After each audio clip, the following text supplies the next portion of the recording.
Good afternoon, everybody, and welcome to the San Francisco Board of Supervisors meeting of March 15th, 2016. Madam Clerk, can you please call the roll? Thank you, Madam President. Supervisor Avalos. Avalos present. President Breed. Here. Breed present. Supervisor Campos. Campos present. Supervisor Cohen. Cohen present. Supervisor Farrell. Farrell present. Supervisor Kim. Kim not present. Supervisor Marr. Here. Marr present. Supervisor Peskin. Present. Peskin present. Supervisor Tang. Tang not present. Supervisor Wiener. Present. Wiener present. Supervisor Yee. Present. Yee present. Madam President, you have a quorum. Thank you. Ladies and gentlemen, can you please join us in the Pledge of Allegiance?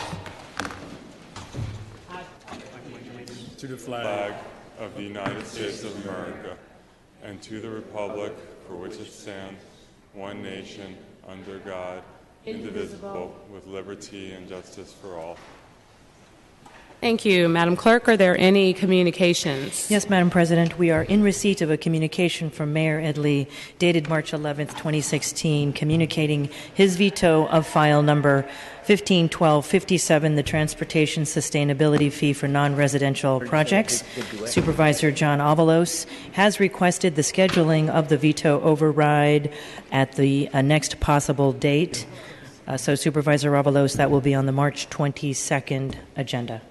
Thank you. And colleagues, are there any changes to the February 9th, 2016 regular board meeting minutes? Seeing none, is there a motion to approve those minutes? Motion by Supervisor Peskin, seconded by Supervisor Campos. Colleagues, can we take those meeting minutes without objection? Without objection, those minutes will pass after public comment. All right, Madam Clerk, can you please read the consent agenda? Items 1 through 7 are on consent and considered routine. A member may object, sever an item, and have it considered separately. Okay, seeing no names on the roster, Madam Clerk, please call the roll. On items 1 through 7, Supervisor Avalos. Avalos, aye. Supervisor Breed. Aye. Breed, aye. Supervisor Campos. Campos, aye. Supervisor Cohen. Aye. Cohen, aye. Supervisor Farrell. Aye. Farrell, aye. Supervisor Kim. Kim, absent. Supervisor Marr. Aye. Marr, aye. Supervisor Peskin. Aye. Peskin, aye. Supervisor Tang. Aye. Tang, aye. Supervisor Wiener. Aye. Wiener, aye. Supervisor Yee. Aye. Yee, aye. There are 10 ayes. These items are finally passed and adopted unanimously. Madam Clerk, can you please move to item number 8? Item 8, resolution to approve the TEGSCO agreement doing business as San Francisco Auto Return for towing, storage, and disposal of abandoned and illegally parked vehicles for an amount not to exceed $65.4 million through March 31st, 2021, with the option to extend for up to 5 additional years, and to approve a license for a portion of the premises at 2650 Bayshore Boulevard in Daly City for long-term vehicle storage and auction facility for a 5-year term and a 5-year option. Supervisor Avalos. Thank you, President Breed. Colleagues, I'm still waiting to hear back from the MTA whether they voted on this or not. I believe we can actually re-refer this to later in the agenda. That way we can do things sequentially. Okay, Supervisor Avalos, just for clarification, I'm not certain that we can make amendments to this particular contract, so what are we expecting to happen? I would like to make our vote in sequence. The MTA board needs to approve the new administrative fee, and then we can vote on it after that. I don't have any changes to make, but okay. I want to actually do it in the sequence of what would be expected of us in city government. Okay, thank you. So we'll move to our next item and return to this later in our agenda. Madam Clerk, please call item number 9.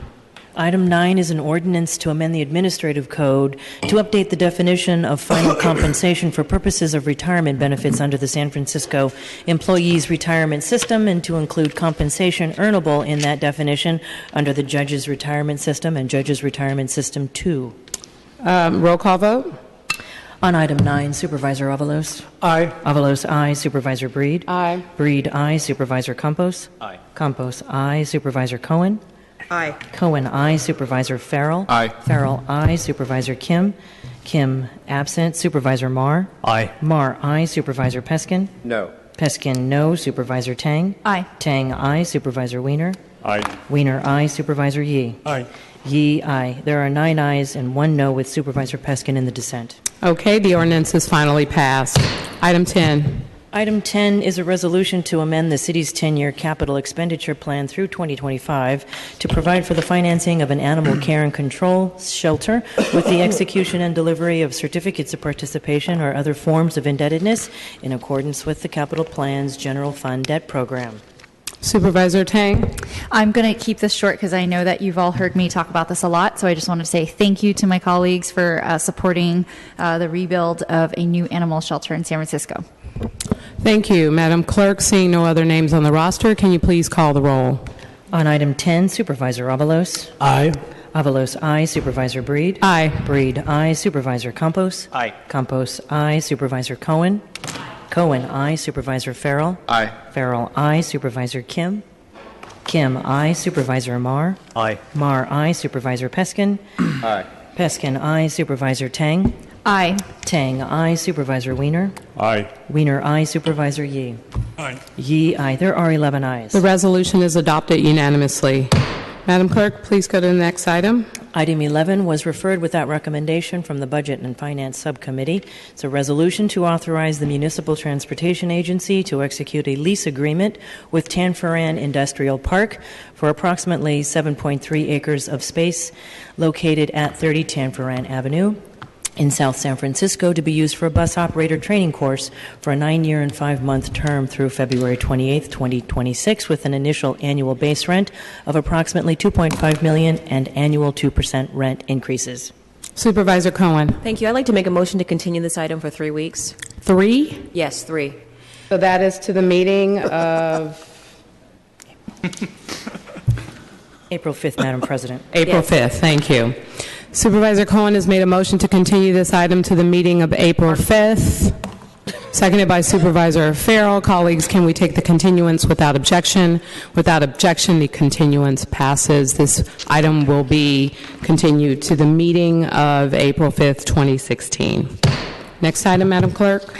Item 12 is an ordinance to suspend Administrative Code Section 21.1, the competitive solicitation process requirement for a contract for an electronic health record system for the Department of Public Health's San Francisco Health Network, and to approve the selection of the Regents of the University of California as the preferred contractor. Okay, colleagues, seeing no names on the roster, can we take this item? Can we have a roll call vote for item number 12, please? On item 12, Supervisor Avalos. Avalos, aye. Supervisor Breed. Aye. Breed, aye. Supervisor Campos. Aye. Campos, aye. Supervisor Cohen. Cohen, no. Supervisor Farrell. Aye. Farrell, aye. Supervisor Kim. Kim, no. Supervisor Marr. Aye. Marr, aye. Supervisor Peskin. Aye. Peskin, aye. Supervisor Tang. Aye. Tang, aye. Supervisor Wiener. Aye. Wiener, aye. Supervisor Yee. Aye. Yee, aye. There are 9 ayes and 2 noes, with Supervisors Cohen and Kim in the dissent. This ordinance is passed on the first reading. Item 13, please. Item 13 is a resolution to approve the issuance of tax-exempt obligations by the California Statewide Communities Development Authority in an amount not to exceed $16 million to finance and refinance various capital facilities to be owned and or operated by the California College of the Arts or its affiliate. Roll call vote. On item 13, Supervisor Avalos. Avalos, aye. Supervisor Breed. Aye. Breed, aye. Supervisor Campos. Aye. Campos, aye. Supervisor Cohen. Cohen, aye. Supervisor Farrell. Aye. Farrell, aye. Supervisor Kim. Kim, aye. Supervisor Marr. Aye. Marr, aye. Supervisor Peskin. Aye. Peskin, aye. Supervisor Tang. Aye. Tang, aye. Supervisor Wiener. Wiener, aye. Supervisor Yee. Aye. Yee, aye. There are 11 ayes. The resolution is adopted unanimously.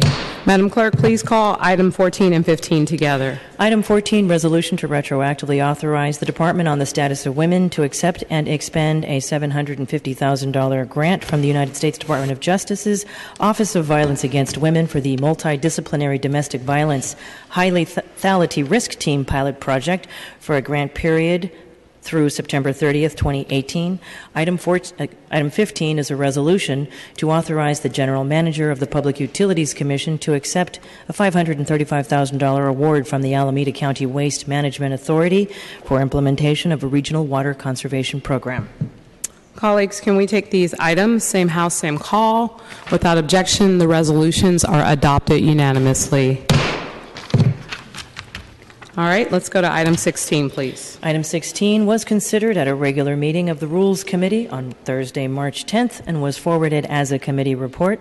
Item 16 is a motion to appoint Christine Nelson and Estrella Bryant to the Assessment Appeals Board Number 3, terms ending September 3rd, 2018. Colleagues, can we take this item, same house, same call? Without objection, the motion is approved unanimously. All right, let's go to roll call for introductions. Supervisor Avalos, you're the first supervisor to introduce new business. Thank you. Today I'll be asking the city attorney to draft a new version of the transportation sustainability fee. More than wanting to raise funds from the fee, I want to have a fee, that revenue that will actually provide some flexibility for the MTA to be able to do budgeting. They're dealing with a structural deficit, especially affecting their operations, and want to craft a new version of the TSF without raising any of the fees. That would allow some flexibility to move funds for operations. The rest I'll submit.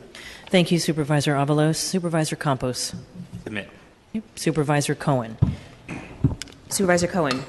Yes, ma'am. Okay, thank you. I just wanted to make sure I heard you correctly and I wasn't jumping the gun because I'm so excited.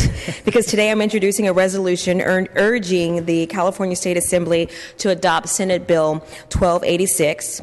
The Senate bill is a push for transparency in law enforcement. It's something that we collectively as a body have been advocating for here in San Francisco for some time now. A few weeks ago, President Breed and Supervisor Peskin and I stood with Senator Leno as he announced this important piece of legislation that stands to bring greater transparency and accountability within our statewide law enforcement agencies. Senate Bill 1286 would do a couple things. It would allow the public access records of sustained charges of misconduct, including use of force, sexual assault, racial or identity profiling. It would also allow people who have filed complaints access to basic information related to their complaint, and also allows localities to decide if they will hold public hearings based on officer misconduct. Senate Bill 1286 does a few more things. It provides access to data exposing racial inequalities and gender or identity biases in California police stops, searches, seizures, as well as arrests.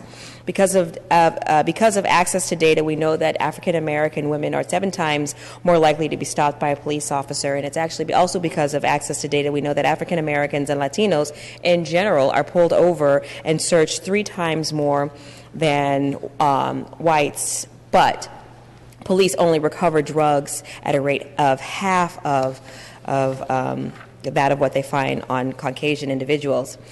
So it's irrefutable what the data has to tell us. It's actually not anecdotal, and it creates a benchmark from which we can improve.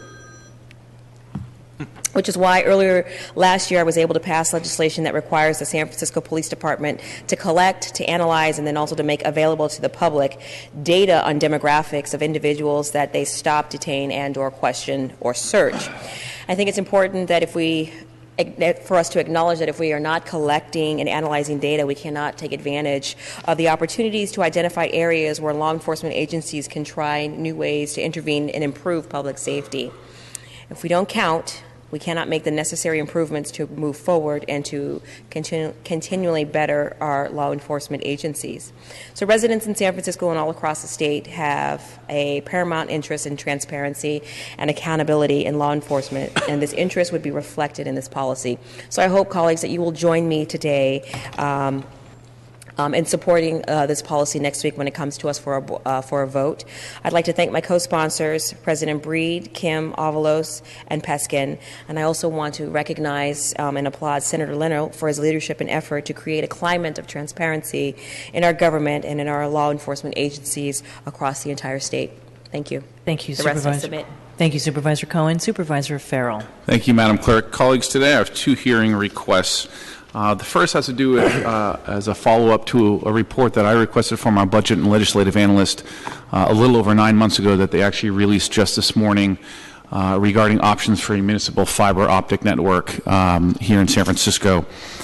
The internet, as we all know, has more than anything else in recent memory completely revolutionized the way we communicate, work, and live our everyday lives. And access to fast and affordable internet is no longer a luxury. It is an absolute necessity in our world today. Over time, it has shifted from a useful amenity to what should be viewed as a core utility necessary to everyday life, just like water and power. And just like water and power are essential infrastructure for our communities, internet is a new essential and valuable infrastructure and asset for our communities that we have to fight to expand and enhance. And I firmly believe it should be an economic and social right, especially here in San Francisco, and it shouldn't cost an arm and a leg.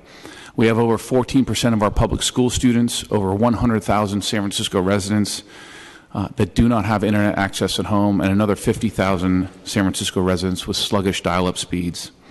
The human cost and the toll of the digital divide in San Francisco is real and damaging. I want to acknowledge Supervisor Marr for his work in this area as well, and I've been proud to work with him on a number of these related areas over the past year and more. Residents who need the internet the most, especially here in our city, are being sold short and left behind in this century.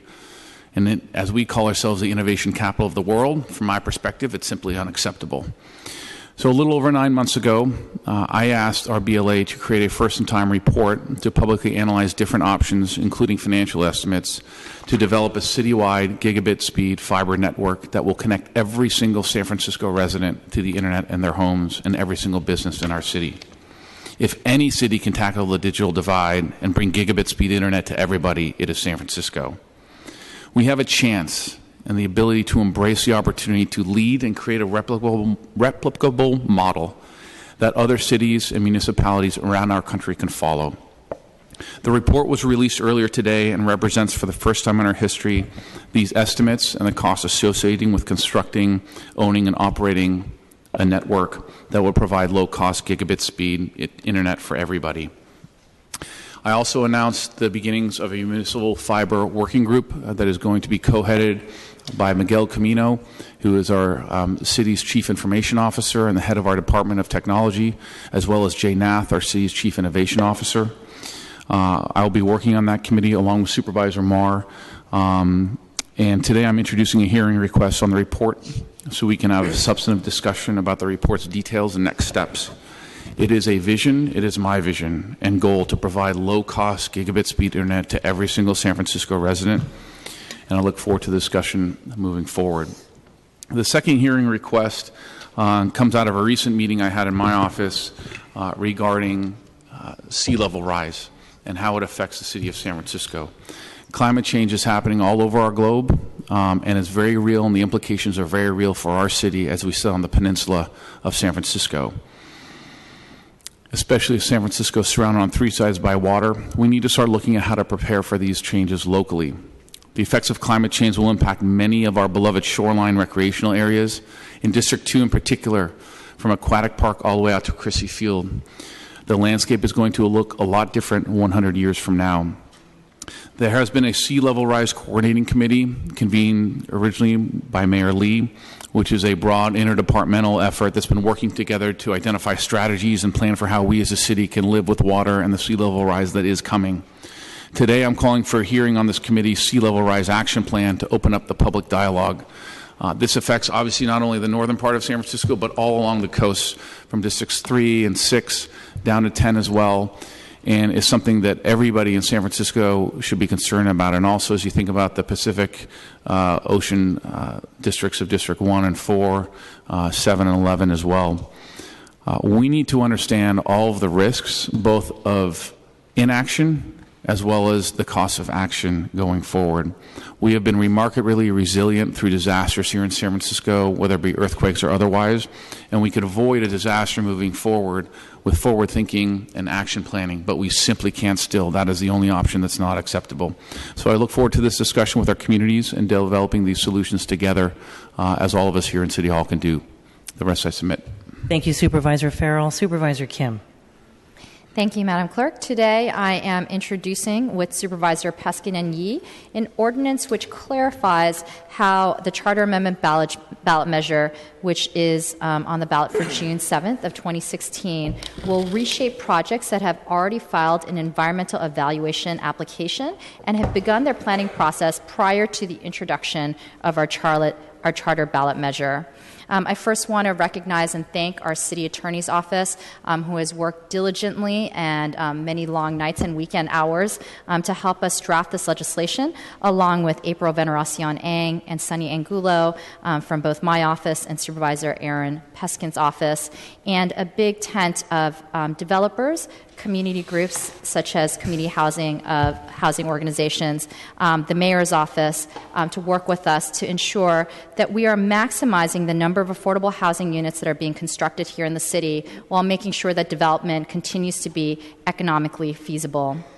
We are standing together to push for more affordable housing in the city.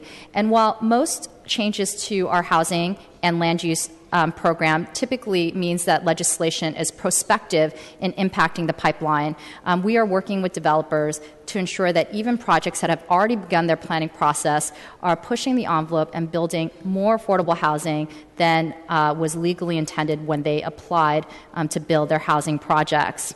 We are making good on our commitment to the voters in 2014 with Proposition K to act to build 33% of all new housing to be affordable to low and middle income households and an additional 17% for middle income as well. Our inclusionary affordable housing program is one strategy for increasing affordable housing here in San Francisco, and it is critical in an era of declining state and federal funds for affordable housing. And the reason why this program is so important is that it does not require public funds to build affordable housing, and yet provides working families an opportunity to live in mixed income developments.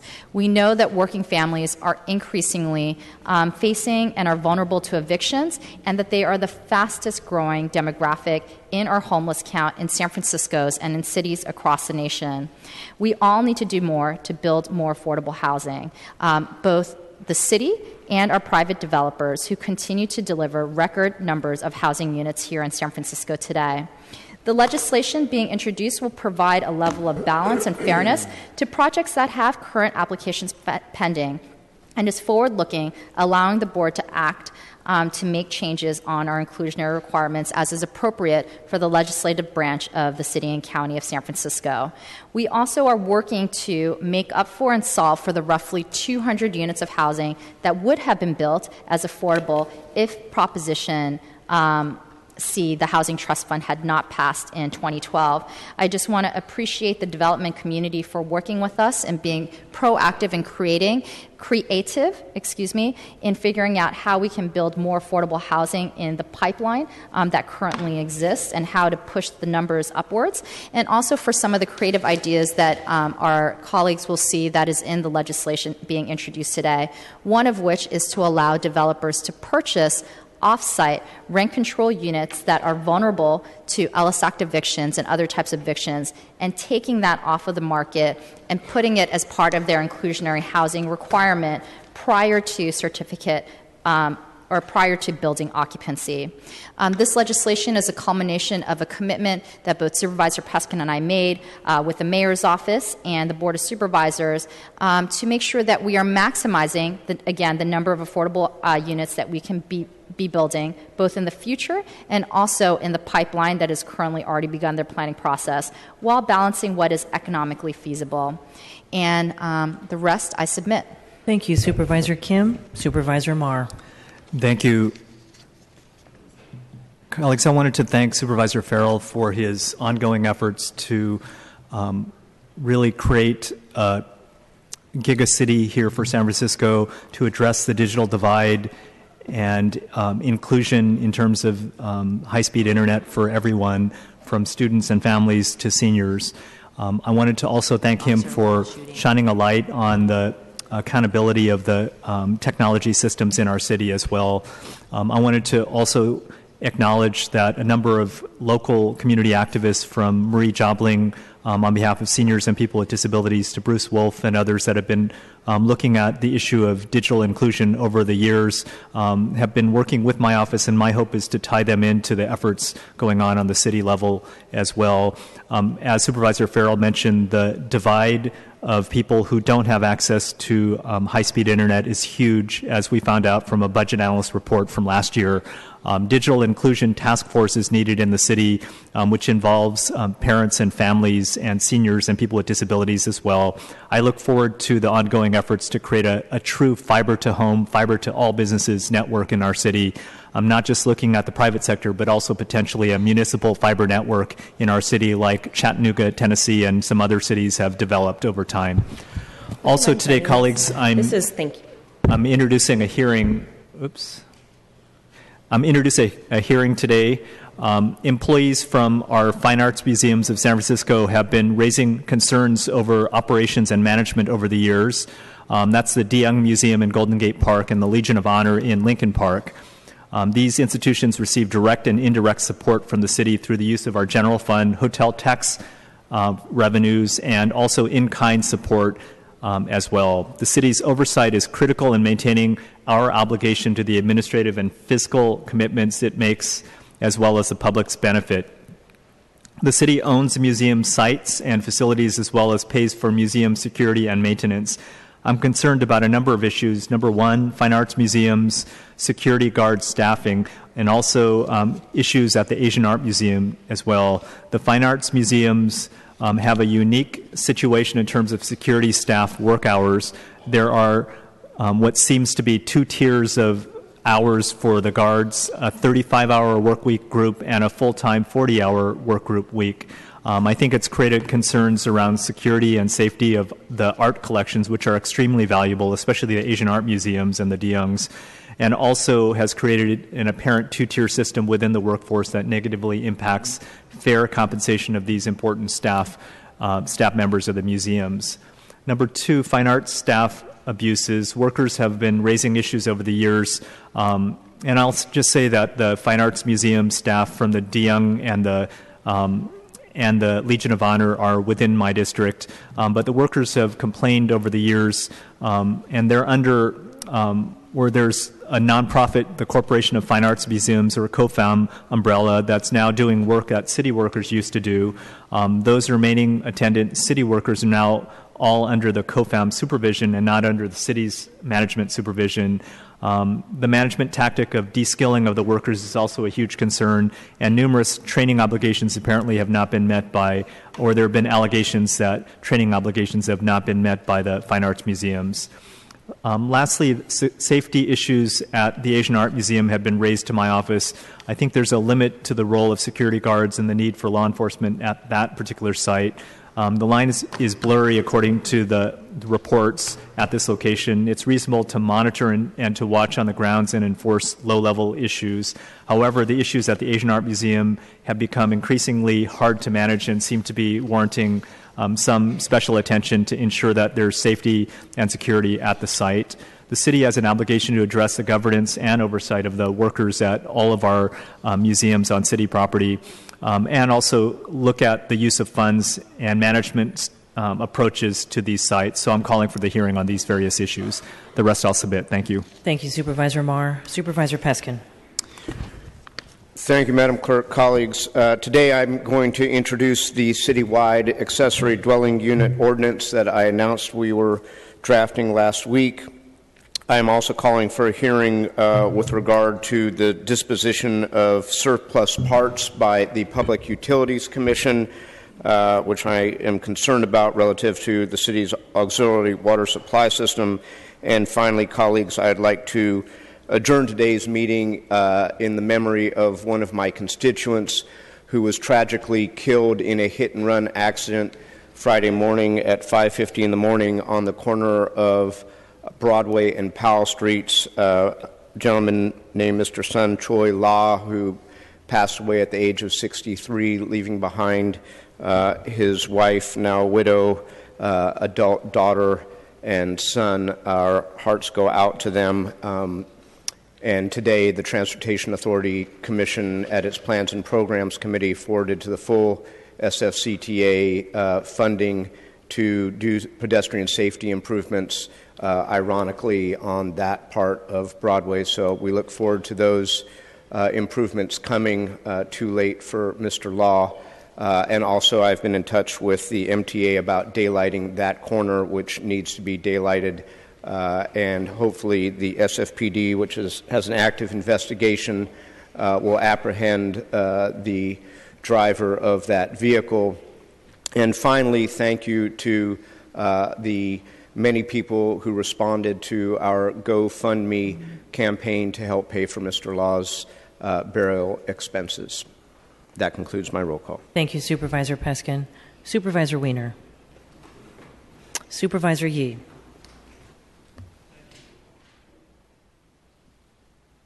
Thank you, Madam Clerk. On Thursday, I held a hearing to highlight this, the serious issue of chronic absenteeism at our schools. Chronic absenteeism, when students miss more than 10% of their school year, which regardless if it's going to be excused or not excused, is really impacting our students and going down to the preschool level at this point. Right now, currently, when you look at it, there's 40% of our elementary schools and 67% of our high schools have issues with chronic absenteeism to the point where over 10% of the student body are identified as chronically absent. And it's something that is an issue that's been important to me for a long time. In 2010, when I actually found out about this issue and looked at the numbers while I was on the school board, I realized that, for instance, one school alone had 40% of their students that were labeled as chronically absent. That means these students were missed at least a month or 2 months of schools every year. And when you look at the schools that were identified to have high numbers of chronically absent students, they were actually the schools that were failing. And so when I had the hearing on Thursday, I realized that we've had some improvements, but not good enough. In 6 years, we haven't seen much of an improvement. The nice thing is that at least the school district has developed a database so that we can actually really pinpoint specifically which students are chronically absent on real time. Now, the children and students missing more than 10% of the school impacts their ability to be on grade level and increases the chance of dropping out by fourfold. The data from the San Francisco Unified School District also illustrated that our African American, Pacific Islanders, and Latino children are disproportionately impacted. Reducing the rates of chronic absenteeism must be a priority, and chronic absenteeism can only be addressed with a wraparound approach, meaning we have to work together. There's some good work being done by the San Francisco Unified School District, First Five, and Hope SF, and attendance works. But we need to work together because what's happening is they're working in silos. City departments need to work with the school district, families, organizations serving children and students to reduce the rate of chronic absenteeism that we're seeing. Reducing the rate of chronic absenteeism requires systematic and coordinated approach with support services, including education system, legal system, communities, parents, and social services. For this reason, today I am introducing a resolution urging the Our Children, Our Families Council to form a working group to align efforts across the city and county, the school district, the community, with the aim of improving outcomes for children and reducing the rate of chronic absenteeism at our public schools. I am calling on the working group to develop a comprehensive plan of strategies, messaging, and policy recommendations to the city and San Francisco Unified School District to reduce this issue in public schools, and to report back to the board 6 months from their recommendation. And I also want to make a comment about Supervisors Kim and Supervisor Peskin's ordinance and around the issue of inclusionary housing. I'm really happy that when we passed a resolution a few weeks ago, I realized that the timeline mentioned in the resolution to get these things done was very aggressive, and I was keeping my fingers crossed that it could be done, and it looks like it's getting done. So it's really important that as we move forward, we, the Board of Supervisors, with the Mayor's Office, work together in a strong front to get the ordinance passed, get the Charter Amendment passed. The rest I submit. Thank you, Supervisor Yee. Madam President, that concludes the introduction of new business. Thank you, Madam Clerk. Could you please read public comment?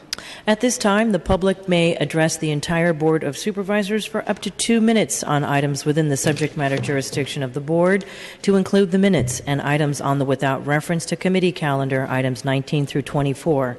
Public comment is not allowed when an item has previously been subject to public comment at a Board committee. Pursuant to the Board's rules, direct your remarks to the Board as a whole, not to individual supervisors and nor to the audience. Speakers using translation assistance will be allowed twice the amount of time, and if you would like to display a document on the overhead projector, please clearly state such and then remove the document when you would like the screen to return to live coverage of the meeting. First speaker, please. Supervisors, the great career of missionary for mighty world talent of Holy Sage will be of right virtues, of good closeness of loving ones, of anew of our people, of achieving the state of perfect wellness. One's upright in heart and personal cultivation should gain great success in understanding of the true way, and should maintain the worldly people with perfect virtues. This influence of upright wellness for assistance to the true way of heaven, taking its course in the social world, will establish right way of following holiness, personal cultivation, and worldly management by great teachings for the people, so we can provide good benefits for families, the nation, and for seas.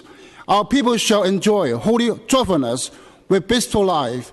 We shall engage on supporting heavenly diversified pathways of actualizing true principles of absolute oneness, combining political economics of technology and religious education of holy studies in terms of spiritual principles, self-nature, and destinies, as well as the natural cultivation of creative nourishment in true way. We must put such universal foundations of worldly development in planning toward realization for the good future of all our people, of prosperity, of true passion, of true wisdom, and of heavenly destiny for all. Amen. Thank you. Thank you. Next speaker, please. Good afternoon. My name is Sally Stevens, and I'm the chair of SF Dog. We wholeheartedly support item 19 and urge you to do so too.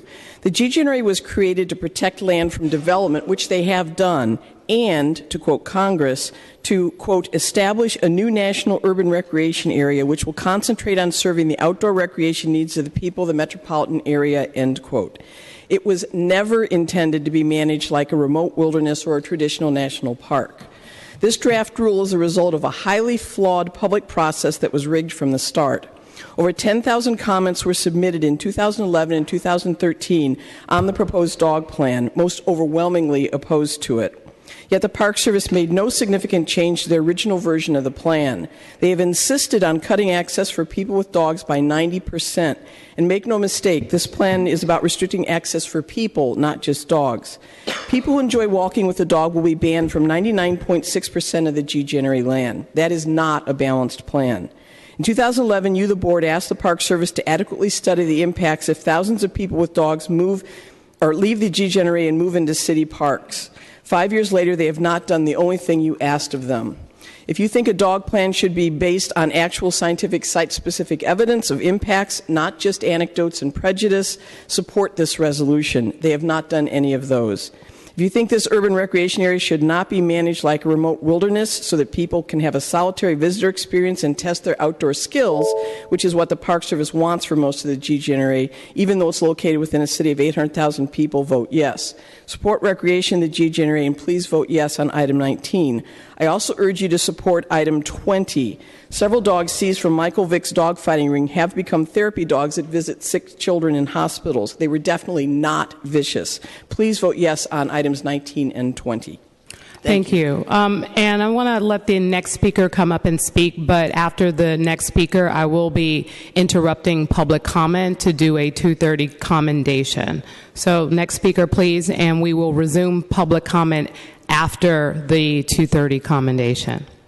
Hi, thank you. My name is Samir Ghosh, asking for the supervisors to please support also number 19. I'm a tech entrepreneur and 20-year resident of San Francisco, District 8. And I chose, I've lived all over the world. I chose San Francisco I narrowed the 3 cities I want to live in. I chose San Francisco as the only U.S. city I want to live in large part because it's forward-thinking and no small part around animals and dogs. I would ask, it's true that 50% of the households have dogs in San Francisco. We know that. And, of course, those that don't, there's a lot of dog lovers there. I would ask that the supervisor not treat this just as a political opportunity, but really consider the short and long-term impacts if this current GGNRA plan were to go forward. In the short term, our dog owners going to get rid of their dogs? If it becomes inconvenient, it's like their children. That won't happen. City parks will get overrun. Rules perhaps will be broken. Will they leave SF? Long term, who will not show up? Who will not come here potentially? What are the impacts of that? Dog parents are good people. I would argue that they are empathetic. They're good stewards of the parks. And I would suggest that the NPS process is suspect and that they are not necessarily able. They are unwilling and perhaps too easily influenced to be good stewards of a national recreational area. So I'd please ask you to do what you can and what you can't to influence and stop this and support 19. Thank you. Thank you. And so for the members of the public, if you want to sit down, you can come back to line in your same order. We're going to be about 5 minutes for a commendation. And at this time, I'd like to turn the meeting over to Supervisor Yee from District 7. Thank you, President Ree. Today I am introducing a special commendation for the Garden for the Environment. Will you please come up? A special gem right in District 7. Founded in 1990, Garden for the Environment began on a San Francisco PUC empty, undeveloped half-acre lot on 7th Avenue and Lawton. I remember going by there all the time, wishing that something would happen there during the 80s and 70s and so forth. And magically, something happened. Now this empty lot is transformed into the incredible, vibrant garden it is today. That is the only site that is solely dedicated to offering education on sustainable urban gardening and composting. In fact, we have an in-house supervisor aide, Jen Lowe, who is a certified composter, so if you need help with composting, you could ask her.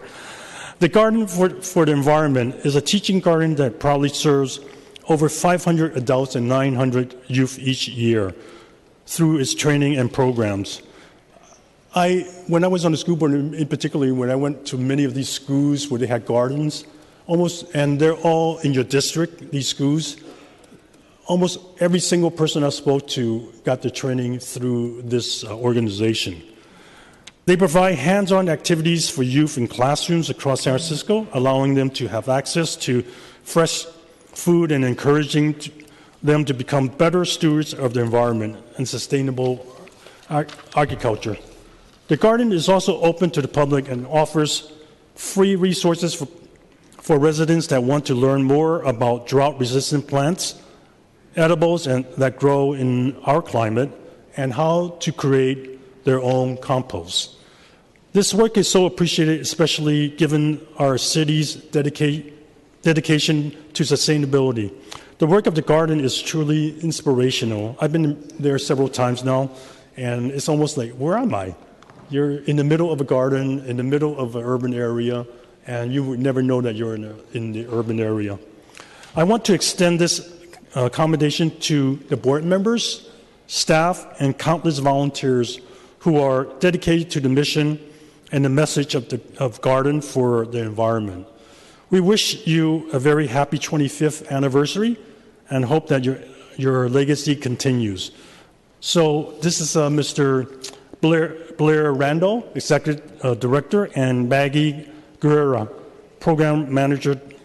And I would love to give you a few moments to say a few words and do your presentation. Before they speak, could I say a couple words? Supervisor Avalos. Just really good to see you, Blair, here. And it's really great to see Garden from the Environment celebrating its 25th anniversary. And I just want to say that you guys have been really instrumental in being an incubator for urban agriculture in San Francisco. We have 2 projects in my district that are moving forward, and in getting the community support for 2 urban ag projects in my district, we came and visited Garden of the Environment. So we see it as a real important resource for community members, for school children, and it's really great that we work together to make sure that it's a consistent project of the Public Utilities Commission. So I want to just say thank you for your great service and for keeping it going. And it's a really incredible asset that we have here in San Francisco. Well, thank you very much, Supervisor Yee. Thank you very much, Supervisor Avalos. Good afternoon, Board of Supervisors. I have a video, and I'd like to take you to District 7 just for a minute, just so that you can get a sense of what it is we do there, in case you have not been yet. All right, here's the sound. Garden. We are in San Francisco's Inner Sunset District at 7th Avenue and Lawton Streets, and we've been here for 23 years. Each year, we educate about 1,000 youth and 1,000 adults. Our classes run the breadth of organic gardening and sustainable landscaping. I really enjoy teaching composting because it's such a weird concept to most people. Don't want to touch it. And by the end, they're really excited about it, and they're handling the finished compost and talking about how good it smells. I love the spark when people really see how compost works and they get to touch a bug, or they get to ask me a good question about what the soil looks like, or, oh, I didn't know that the chard plant looks like this and the chard's related to beets. Each part of the garden is set up to teach a different part of organic gardening and sustainable landscaping. So in one part of the garden, you'll be able to learn about rainwater harvesting. In another part, you'll learn how to keep fruit trees. The passion that the people have here, it's kind of contagious.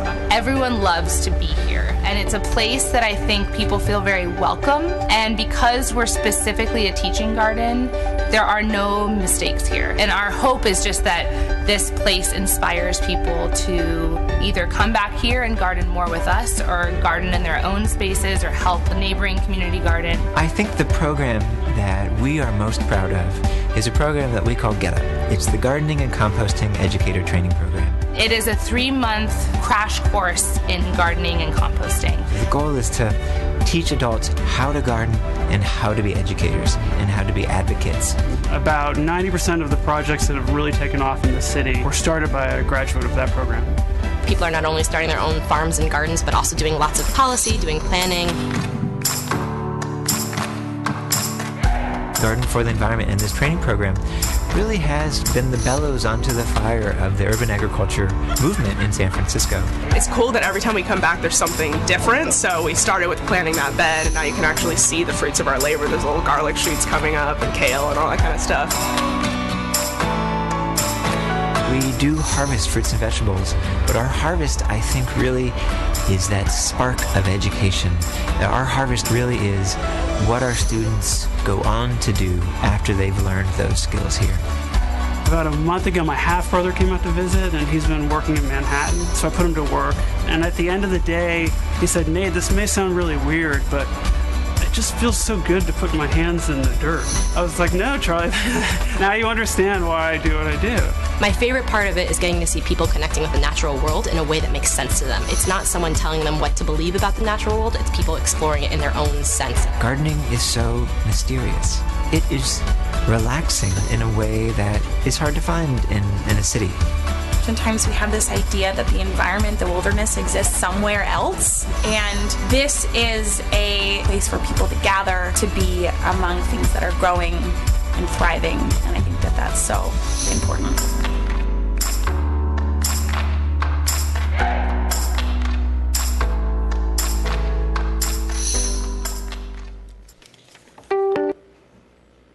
Well, thank you very much for supervisors for permitting me to take you to the Garden for the Environment there on 7th Avenue and Lawton Streets. My name is Blair Randall. I'm the Executive Director of Garden for the Environment. I'd like to share a few words thanking you, and so as well would Maggie Guerra, our Program Director.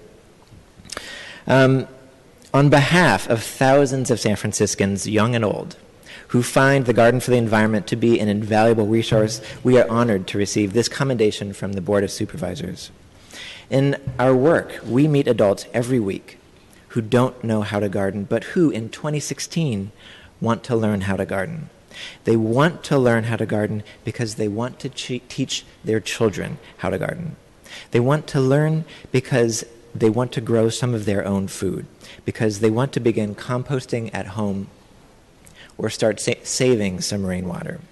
They are compelled to make individual choices to better their health and the health of the environment, but we find they often need help making that choice a reality. That's our job. Helping San Franciscans become stewards of the environment with accessible workshops teaching practical hands-on skills. Who among us does not harbor a long-standing gratitude from that one teacher who taught us the lessons that we needed to learn? This is as true in the classroom as it is in the garden. We are honored to accept this commendation on behalf of our many talented instructors who have inspired and taught so many. 25 years ago, we were founded with a question. How much change can you make if you teach residents to make change themselves? Today, we know the answer: a lot. Today, you will find our students at a majority of urban agriculture sites in San Francisco. Accepting this commendation, I would like to thank the Board of Supervisors and Supervisor Yee for recognizing this simple and life-changing practice of gardening, and for recognizing that the betterment of the environment rests with all of us in our own two hands. Thank you. And our Program Director, Maggie Guerra. Good afternoon, San Francisco City Supervisors. Thank you so much, Supervisor Yee, for honoring Garden for the Environment today and our 25 years of sustainable gardening and education. My name is Maggie Marks, and I'm the Garden's Program Director. For a quarter century, Garden for the Environment has trained the leaders of the sustainable and urban agriculture movement, who in turn have changed the Bay Area. In the last 20 years, we have graduated over 500 students from our award-winning Get Up program. Education Outside, Alamany Farm, and San Francisco Urban Agriculture Alliance are organizational leaders in our city whose founders graduated from our program. People walk through our open gates daily and envision a future for our city that retains our limited water and where blooms and foliage line our sidewalks, our window boxes, and fill our backyards. At our weekly public workshops, adults explore installing rainwater cisterns to irrigate dry summer gardens and learn how to remove wasteful lawns. The 900 4th and 5th graders that visit annually are exposed to the natural world within their very own city. We hope that the awe of worms, the sight of a hawk, or a big dahlia in full bloom will lead to a lifetime of love and respect for the environment. Every Wednesday and Saturday, volunteers tend our vegetables and put together a box of our season's best for a homeless youth shelter. Garden for the Environment connects people to the urban natural world and creates local advocates who see nature and urban spaces living symbiotically. Citizens who believe that not only can bees and bugs and beans live amongst us, but that our city is better when they do. We thank you for honoring the volunteers, the youth, the teachers, the students, and the staff that have stewarded this garden for the last 25 years. Thank you. Give him a hand.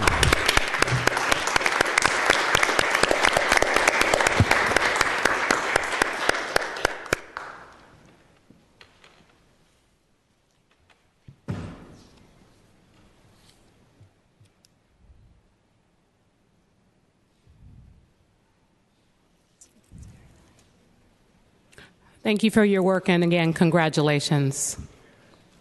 Okay, we will resume public comment, and can we also respect the previous order of individuals who were in line for public comment in the same order that it was before we went to our commendation? Thank you. Thank you for your patience. Should I begin? Yes. I'm Martha Walters, co-founder and chair of the Crissy Field Dog Group. The Crissy Field Dog Group has been working to retain and protect recreation, including dog walking, in the GGNRA for the past 15 years. Congress created the GGNRA as an urban recreation area, not as a national park or national monument, but as a place for people to recreate in a growing metropolitan area since the 1970s. This is a quality of life issue, not dogs versus the environment issue.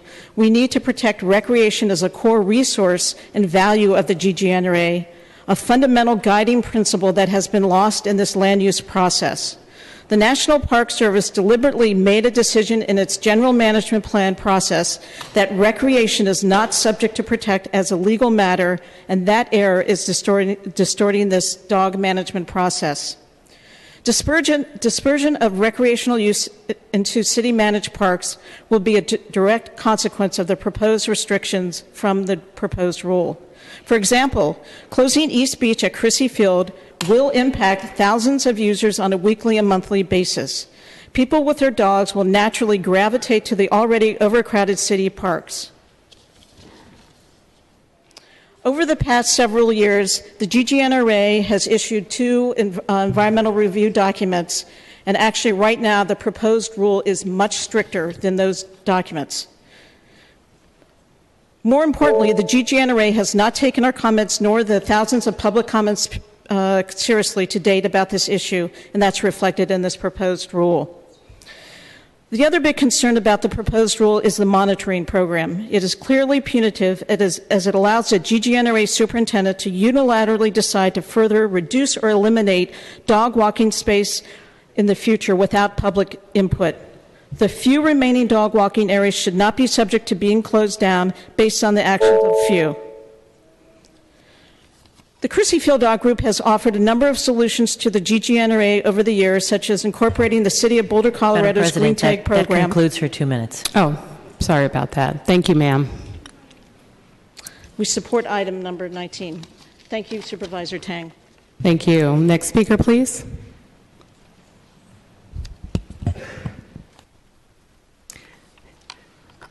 Good morning. Good afternoon, supervisors. My name is Carol Arnold, speaking in support of item 19, which opposes the GGNRA dog plan. I'm a third-generation San Franciscan and a frequent user of the parks, both city and GGNRA. I worked for over 20 years as an environmental planner for a state conservation organization, and since my retirement, support numerous environmental causes and am also working as a freelance writer focusing primarily on environmental issues. One thing I've learned as both an environmentalist and a dog owner is that environmental protection and dog walking do not have to be at odds. In a densely packed urban area like the Bay Area, all human activity impacts what little open space and wildlife remains. People need places to live, work, move around, and recreate, and in the Bay Area, those things are all done very close together.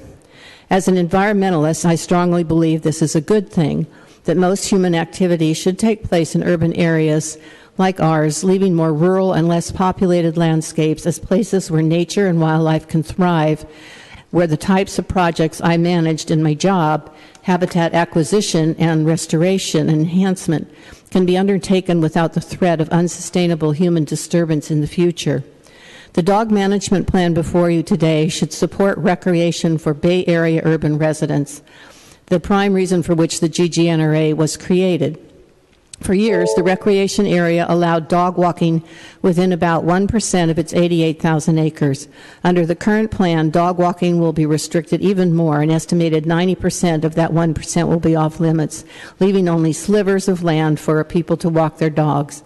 This will force dog owners into already crowded city parks or to drive many miles, a negative environmental impact in itself, to the more pristine and less populated areas I talk about above, the places where relatively undisturbed human habitat Thank you very much. Thank you, ma'am. You can also submit your written statement as well to the board. Thank you. Next speaker, please. Hi, my name is Nancy Stafford. I'm co-director of the San Francisco Professional Dog Walkers Association, established in 1998. We support item 19.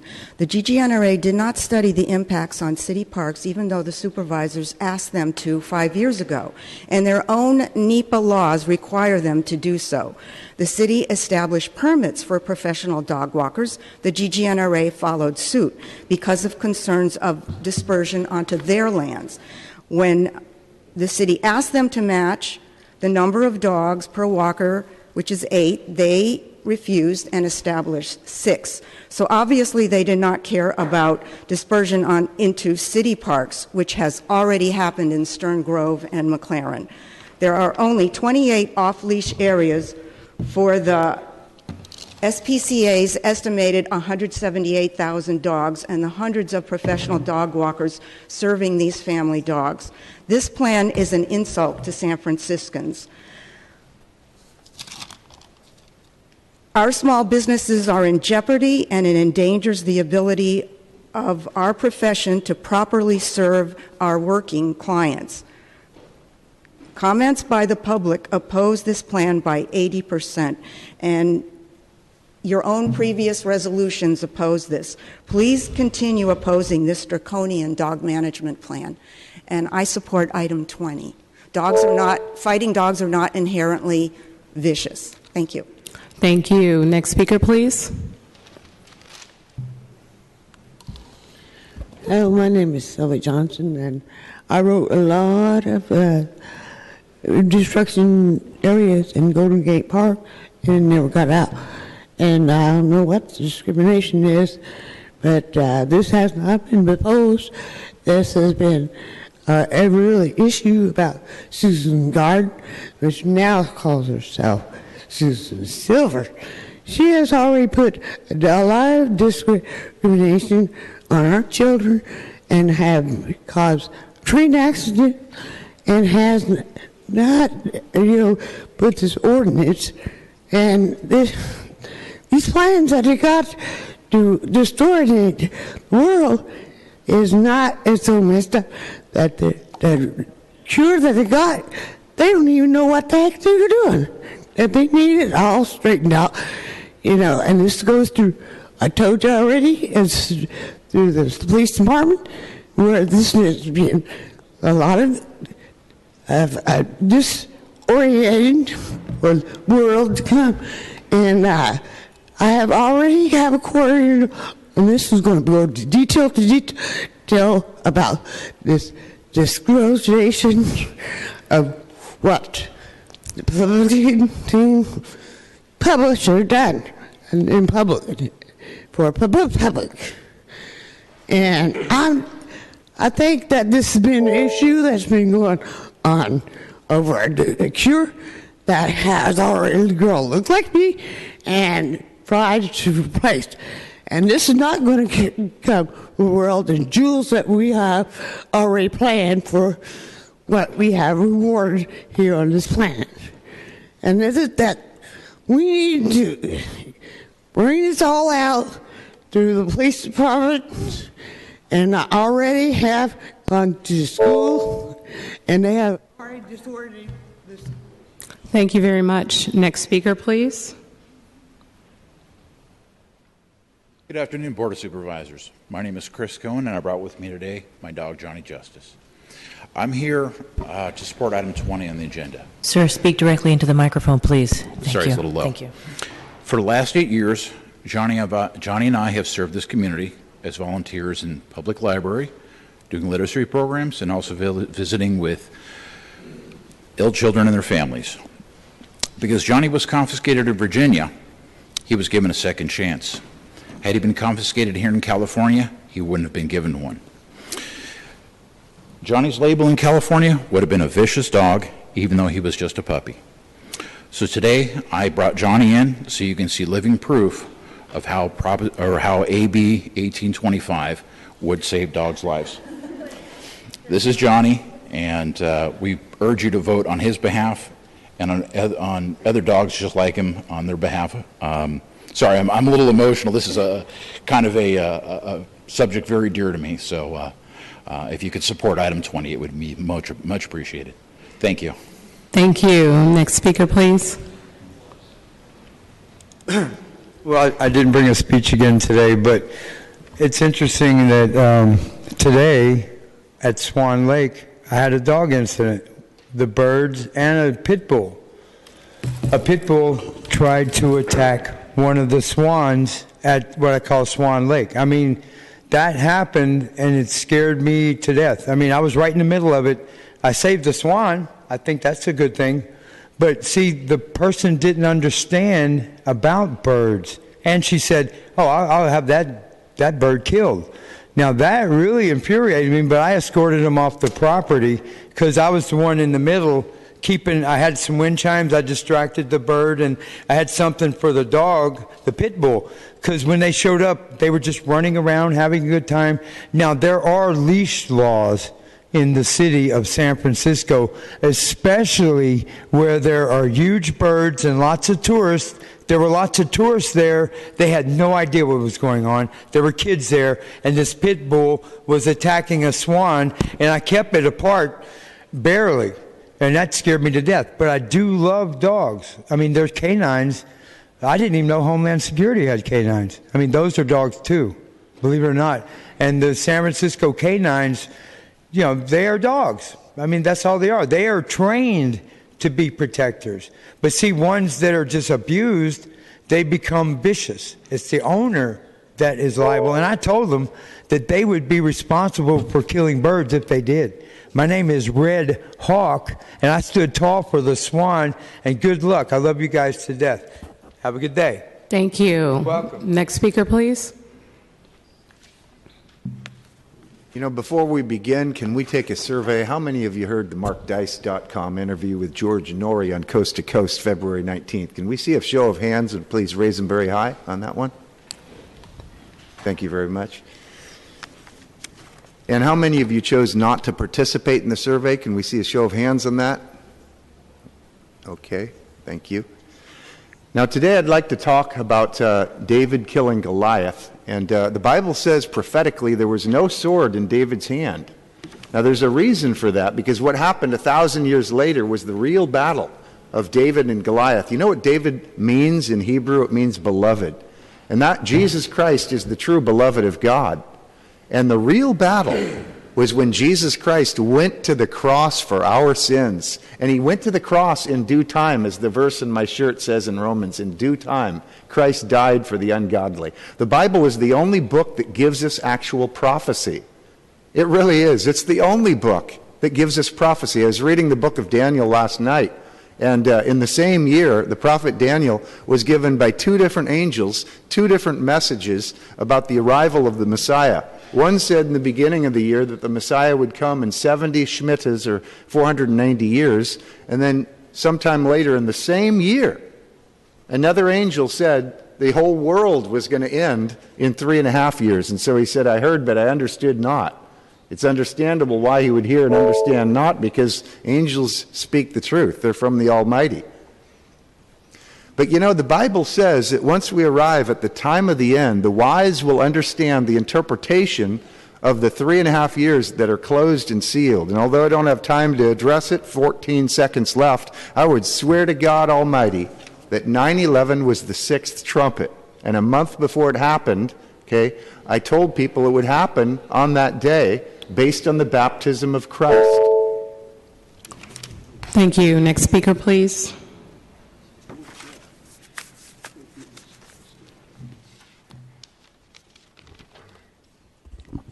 Good afternoon, Supervisors. My name is Neil Desai.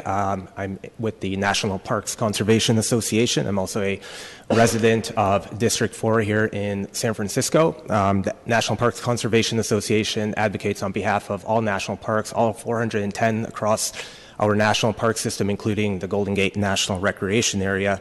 We represent over 1 million members and supporters that support the GGNRA's proposed rule that they put forward that have had experience, such as the gentleman that spoke a couple before, of seeing wildlife viewing and other visitor activities being negatively impacted and not having an actual equity and balance in user space. We continue to be confused and I guess disappointed that the San Francisco Board of Supervisors continue to oppose a 14-year process in a program that for the first time brings equity and balance to all users of this national park, not just one user group. So we remain confused. While this is occurring, at the same time, we're not sure why San Francisco is not addressing issues within its own purview. For example, Animal Care and Control says that 120,000 dogs are within San Francisco and only 20,000 have licenses. That's presenting a serious public health and safety issue on our public lands. And yet we never hear about this here, but there's an obstruction. So, for example, Crissy Field, 40% of the beachland is going to be set aside for off-leash dog walking. A smaller percentage of that for families, educators, conservation, environmental programs, and other recreational users to enjoy. An even smaller portion for wildlife. At Fort Funston, 40% will be set aside for off-leash dog walking, the rest for other users such as hang gliders, on-leash dog walkers. So we just remain confused. In the context of San Francisco itself self-imposing a moratorium 10 years ago in 2006 on creating any off-leash areas for the same exact reasons that GGNRA has been working to do this on their national park lands that have more endangered. Thank you. Thank you. Next speaker, please. It's really hard to follow Johnny Justice and his parents, Chris and Jennifer, but I am Brandy Kensel, and I'm the General Counsel of the San Francisco SPCA. And on behalf of our organization today, I'm here to just let you know that we strongly support items 19 and 20, and we urge you to do the same. Thank you so much. Thank you. Next speaker, please. Daniel Kapler, 2546 43rd Avenue. I'll try to make it quick. I guess my first point would be I've been to a lot of meetings like this recently, and public speaking has not been this easy yet, so I want to say thanks that I get to use the microphone today. I just got three things I want the Board of Supervisors to think about. I know this might not be on the agenda, but just things I'd like you guys to have on your head as my public servants. One is we're dying to get a definition of what affordable housing is. So that's one. We really are, because I've asked this question before and I just get it dodged. Another one is they're talking about dogs today. I got a dog. I love dogs. I like what I saw on around Mission Street, where there is kind of the dog parklet type of thing. I think those should be out throughout the city. I don't know how you deal with maybe homeless people having trouble with it or whatever. But those would be great. Those would be great in the outer Sunset too. I've seen the other little parklets go up there and stuff like for fun and whatnot, but they'd be great for dogs. The other thing is I'd like you guys to really keep your eye. I walked through the city today, and keep your eye on where that displacement went from underneath the bridge. And I guess I'm done there. And then let's not let Donald Trump do anything bad to us. Thank you. Next speaker, please. Thank you. My name is William Shepard. I reside at 51 21st Avenue in District 2. I am opposed to the ordinance that you are considering on off-leash dogs, and I support the GGNRA's proposed dog rule. Much is made of this 1% of the GGNRA is available to dogs. A very small part of the GGNRA is accessible to people because it's a rugged area and it has protected habitat. So it's really misleading to say that only 1% of this wonderful federal land is significant. I think you should look at it relative to the access people have, and we're not getting access to those areas for good reason. It's dangerous. dogs that go off leash out of Fort Funston up on the bluff sometimes go over the edge and they get killed. I mean, it's happened with this year. So there's good safety reasons. I've been run into on Baker Beach by off-leash dogs when their owners are throwing a tennis ball before. I've took guests through the Presidio the weekend before last, and there was an enormous dog fight in a dog area in the central part of the Presidio.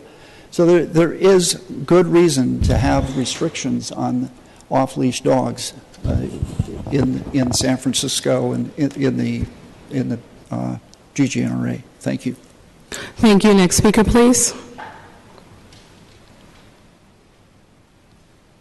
Supervisors, I would like you all to investigate and evaluate the property managers that we have in San Francisco. The John Stewart Company, Mercy Housing, Bridge Developers. We need to look into AMCO, which is Apartment Investment Management Company. We need to look into these property managers because they control a lot of units.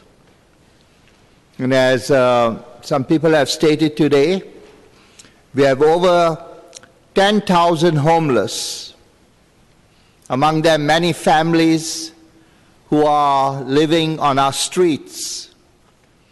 And I know some of you supervisors are interested in the issue. It's not a very pleasant issue, but some of y'all are just like going with the flow. And of course, our mayor, when he's given an opportunity to say something, could have said something positive, but he chose to attack one of our supervisors who participated right in the beginning in trying to help our homeless people, more in District 9. So, this city was named after St. Francis of Assisi.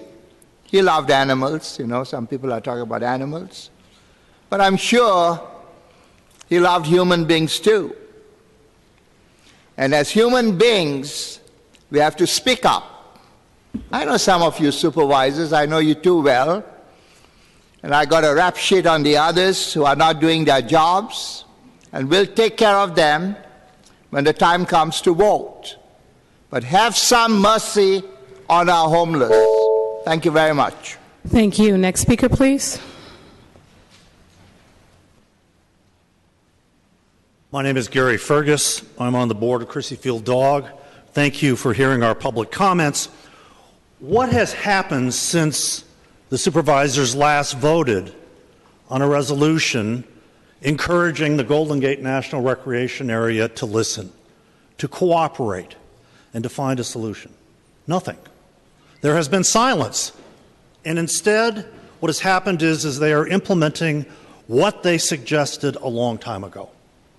The city is better for having the dog walking areas that have existed for 40 or 50 years under the 1979 pet policy, which came during that, which specifically authorized that there be off-leash dog walking, and there was careful consideration at the time where it should be.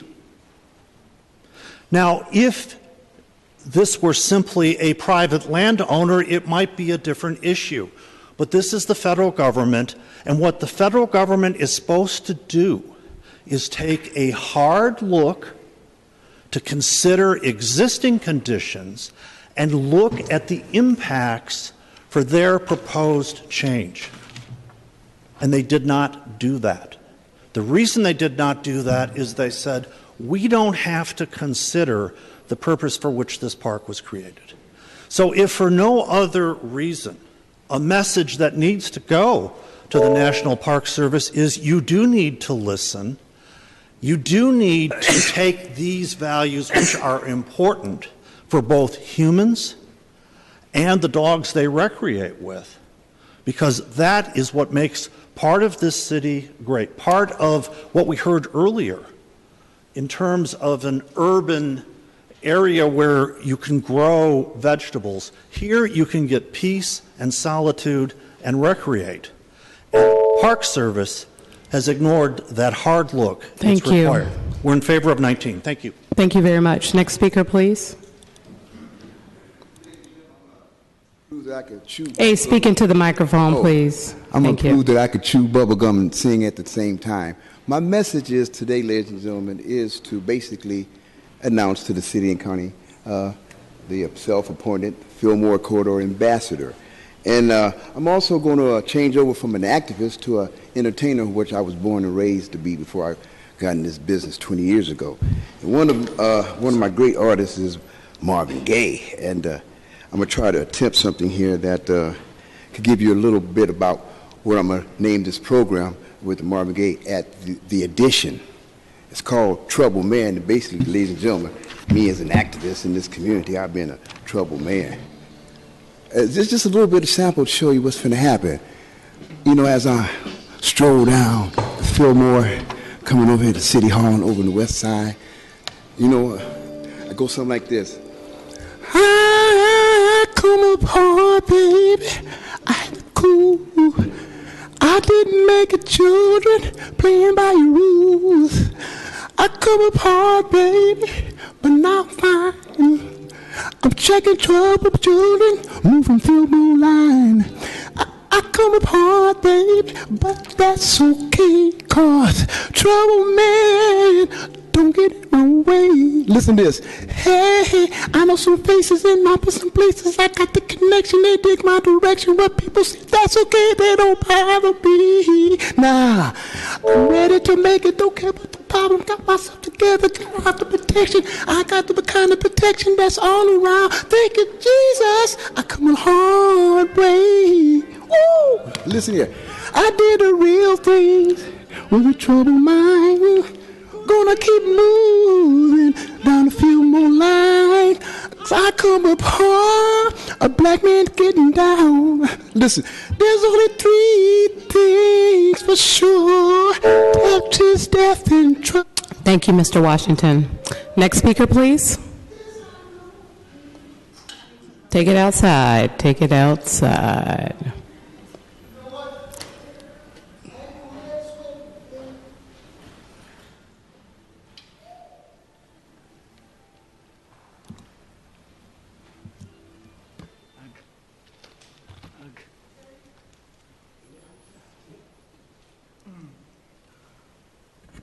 Tom Gilberti, perspective. We can all agree right here, right now, that Ed Lee was at one point handpicked for this mayor's position.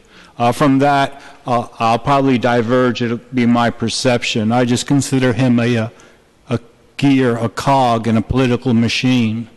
And the purpose of a political machine is to stay in power. We're already handing off to a Conroy. This election, he had two opponents. One was the ranked choice, and the other one was something happening online.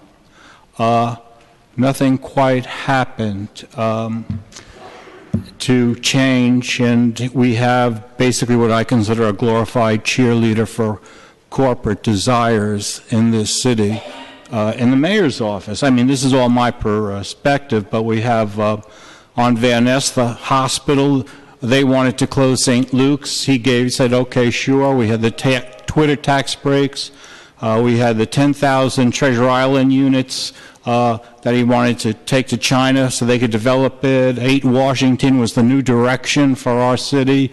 NBA on the wharf, a neighborhood crown for the neighborhood. Corporate shuttle buses stopping, breaking the law in the city, no problem. Uber, Lyft, Airbnb, welcome, $5 million to the NFL. You want to build a big building?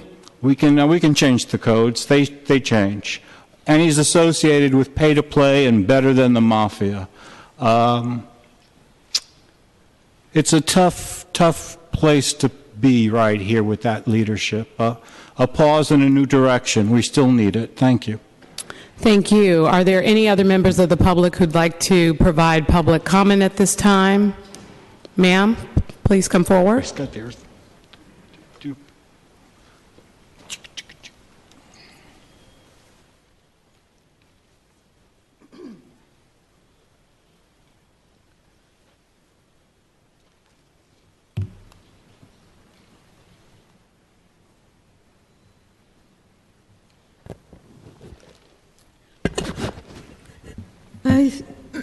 I am not giving my name because I'm waiting for the whistleblower protection that is coming up before the board and should include a wider variety of people than simply officers and employees of the city, in my view.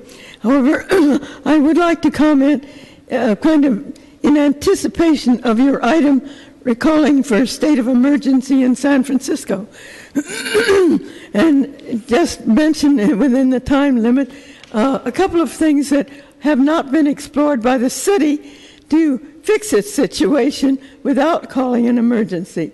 One is the homeless report of the civil grand jury in 2001, 2002. It's specifically on the homeless situation.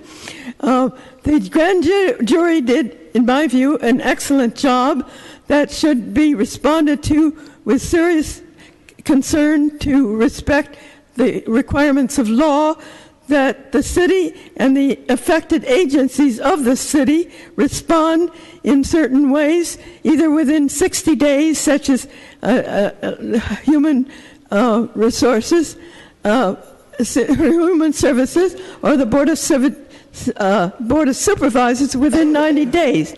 Neither of those requirements of the penal code were responded to, and the best I can find out from what was happening there was that it was sent to a committee and simply killed at the committee by 3 members, said that it was not in the public interest for the Board of Supervisors to deal with it seriously as required by law. I think that you have a requirement by law to do that, and I see things that can be done without building new huge shelters for all the people.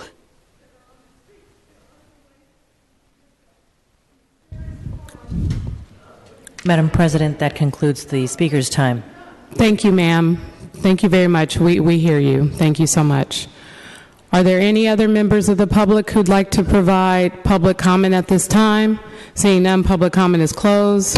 Madam Clerk, can you please read the items for adoption without committee reference? Items 19 through 24 are being considered for adoption without reference to committee. A single roll call vote may enact these items. A member may object, sever an item, and have it considered separately. Supervisor Tang. Thank you. I'd like to sever items 19 and 22. Supervisor Marr. Sever item 23, please. Supervisor Farrell. 21, please. Already have severed. Supervisor Kim. I believe it's been severed, 22. Supervisor, anybody else? Okay, well, I guess we will just start by calling each item. Item 19 is a resolution to oppose the Golden Gate National Recreation Area's proposed rule regulating on and off-leash dog walking in urban parklands throughout San Francisco, Marin, and San Mateo counties. Supervisor Tang. Thank you very much, and thank you to all of my colleagues who have co-sponsored this resolution and all the individuals who have been working very hard with us on this issue. One thing that I did really want to clarify is that there is nowhere in this resolution where it says that our office or any of the other co-sponsors are trying to propose that we are wanting to expand and encourage off-leash dog walking. In fact, we actually have been asking for a balanced plan from GGNRA, which is that, hey, if they came to us and said that they have a plan where we can allow for more areas where they actually require dogs to be walked on leash, I think that's something that we could live with. But here it is that years later, they've come back to us with a plan that actually says, no, you just can't have dogs anywhere, almost anywhere on our areas under GGNRA. And I think that to us in an urban setting like San Francisco is unacceptable. So I wanted to make that point very clear because I think that there have been some comments made that, again, we're trying to encourage all dogs to be off leash. That is not the message that I'm trying to send today. The message I'm trying to send to GGNRA is that please do listen to us, the public.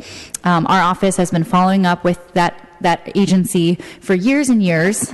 We even had a recurring reminder on our calendar to check in with GGNRA on the dog management plan, only to have been contacted literally the day before the plan was released. So we're happy to continue the dialogue with them and to see if there can be any other adjustments made to their proposal. But we find what they have currently shared with us as completely unacceptable. So again, I want to thank everyone who came out and spoke and shared your thoughts with us today. And thank you, colleagues. Thank you, Supervisor Tang. Supervisor Marr. Thank you, President Breed. I totally support the intent of Supervisor Tang and want the National Park Service to listen to local communities on this important issue. This is deja vu from 5 years ago, 2011, when Supervisor Wiener proposed a similar resolution. I think a lot has changed for me, and I wanted to just explain a little bit of this.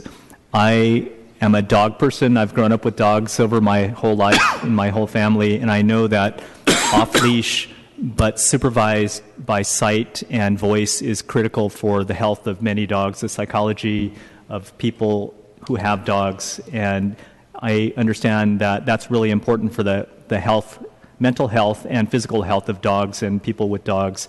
But I think after numerous discussions and meetings with Superintendent Chris Leonards, to her staff from the National Park Service and GGNRA, to the so-called godmother of the Golden Gate National Recreation Area, Amy Meyer, who's the author of New Guardians for the Golden Gate, who with many others led fights and movements to acquire land stretching from Point Reyes all the way to San Mateo County, including in my district, Ocean Beach and Land's End, and key areas where off-leash and on-leash dog walking has been a key part of our histories. I also wanted to say that on both sides, from Andrea Buffa from Save Our Recreation to Bruce Wolf and Sally Stevens, Martha Walters, and many others, I definitely understand the need for the estimated 120,000 dogs in the city, only 20,000 of them registered supposedly, that they need off-leash areas and on-leash areas in our city, and that our Recreation and Parks Department is challenged to improve different dog park areas. So I'm working on improvements in Golden Gate Park at the dog training area, for example, and a number of other sites in my district. But I did want to say that meetings with not only Amy Meyer from the Richmond District, but also the Sierra Club and the Golden Gate Audubon Society have also helped me understand the importance of the balance that Supervisor Tang just mentioned. But it's a balance of preservation of a national park area, which we call the Golden Gate National Recreation Area, as in 1973 we gave stewardship to the National Park Service. I also wanted to say, too, that this 14-year process that the National Park Service has been going through, there have been a number of plans and times where we've given input and they haven't taken input. So I totally support the local efforts to urge and demand that the National Park Service listen to our local communities.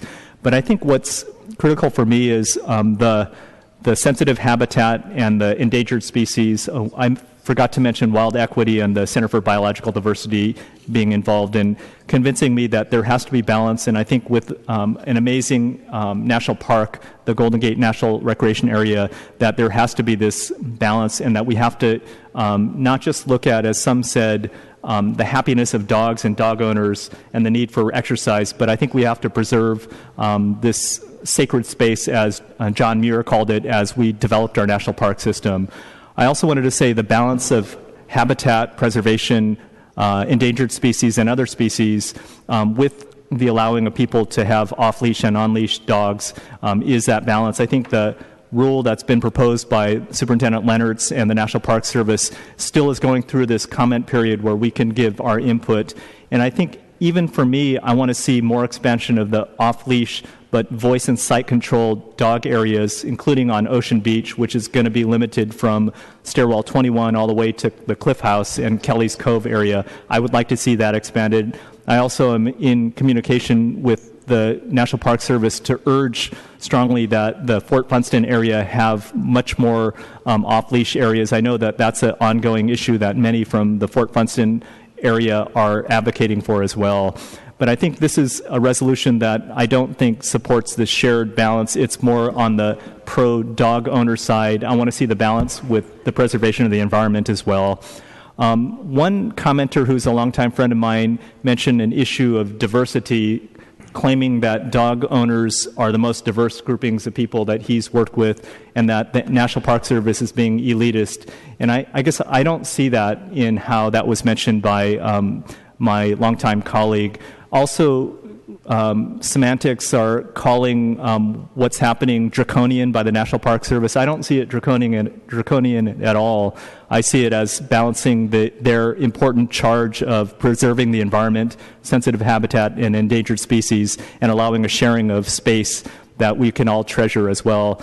And lastly, I think there's a semantic debate over whether when we gave the different parts of San Francisco, and San Mateo County and Marin County gave parts of their land as well to the National Park Service for the GGNRA, there's this debate of whether it's an urban park versus a wilderness, and I don't think that that's really what's at issue here either. I think it is both an urban national park, but it's also an area that is, like all national parks areas, that needs to be protected and preserved, as John Muir and the Sierra Club would have advocated for.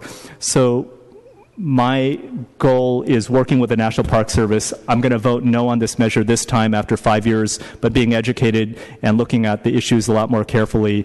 I did want to say that there is a danger of Ocean Beach from Stairwell 21 to the Cliff House being overrun with too many off-leash sight and vision controlled dogs. But I think it's a 1 mile area that's a very large one, and I would actually like to see more activity within the area. But I know that, as Neil Desai mentioned in his comments, that our Rec and Park Department, I believe, has to work with a lot of us on the Board of Supervisors to increase access for more off-leash and other types of dog activity within our Rec and Park system as well, so that if we are developing a partnership with the National Park Service, we're also looking at San Francisco Rec and Park areas similarly for our 120,000 dogs and the owners that come with them as well. So I wanted to thank Supervisor Tang. I agree with the intent, but I'm disagreeing with the language of the resolution, and I will be voting no. Thank you. Thank you. Supervisor Wiener. Thank you, Madam President, and I want to thank Supervisor Tang for stepping up and taking leadership on this resolution, which I am proud to co-sponsor, and I'll be voting for it today. First, I want to say that this, and I've said this before publicly, and I can't say it enough, that this is not about attacking the GGNRA. Even though I think we have a very strong policy disagreement on this specific issue, I just want to be clear that I have a lot of respect for the GGNRA and its management. I've worked with them on various issues, have met with them repeatedly, and they have a really hard job stewarding these very beautiful, amazing, and challenging properties in 3 different counties. So just to be very clear, I'm critical, very critical of the agency on the dog policy, but have a lot of respect for the agency and its work overall. But there is a real disagreement here, and this is not a new disagreement. The GGNRA, and I really want to talk about more broadly the National Park Service, which is trying to import its philosophy, which really is pretty oppositional to dog access from around the country, and import that into our urban recreation area here in San Francisco, Marin, and San Mateo counties. San Francisco has a long, decades-long record of strongly opposing this effort to dramatically reduce dog access in the GGNRA. Going back to the late 90s, early 2000s, I read a transcript where then Supervisor Leno and other supervisors went down to Fort Mason to give public testimony against a previous effort by the National Park Service to dramatically reduce dog access. In my first year on this board, 2011, as Supervisor Marr mentioned, I authored a resolution opposing a similar restriction on dog access at the time, which this board passed by a 10-to-1 vote, with only my good friends, then Supervisor Sean Ellsburn voting against it. The other 10 supervisors voted yes. It was either last year or the year before, I can't remember which. We actually already went on record unanimously, 11-0, to oppose a proposal that was basically identical, almost identical, to what is before us today. And when we passed that resolution opposing this plan, 11-0, our colleagues on the Marin County Board of Supervisors passed an essentially identical opposition resolution, 5-0, and our colleagues in San Mateo County on the Board of Supervisors passed an essentially identical resolution, 5-0, and Mayor Lee sent a letter to the GGNRA also opposing the plan. And Jackie Spear came out and opposed the plan, and Mark Leno opposes the plan. And I could keep going on and on and on. Our Assembly member David Chu repeatedly voted for resolutions on this board opposing the plan. So what does it take in terms of almost 100% unified opposition from the local elected officials elected to represent the 2 million residents of these three counties? What does it take for the National Park Service to actually listen to the elected representatives of the 2 million residents of these three counties? Why are they ignoring us? And they are ignoring us. They meet with us, they hear us out, and then they move forward with what they want to do. And frankly, I believe this is being largely driven out of Washington, D.C. I think that it is an anti-dog bias that pervades the national park system that is being superimposed on what is not a pristine backwoods national park, which is an urban recreation area that is integrated into our city and into our three counties, and on which many, many residents of this region rely in terms of all sorts of recreation, including dog walking. This restriction, which is dramatic, and I do not begrudge the National Park Service the ability to manage its lands, to put reasonable restrictions in place. We want everyone to be able to use these lands. That is not the balance achieved by this proposed rule. This is not a balanced proposal. This will dramatically and unreasonably restrict dog access. In addition to impacting many people, it will also drive more and more dogs into our already overcrowded city parks. And we see that every time there's a tsunami alert or some reason when Ocean Beach and Fort Funston have to be closed down for the day, we see that various city dog play areas get overrun with dogs. These dogs are not going to disappear. They're still here. They will just be walked disproportionately in our city parks. And I know, colleagues, that we are all in the same boat when we know that the dog play areas in our city parks are already overcrowded.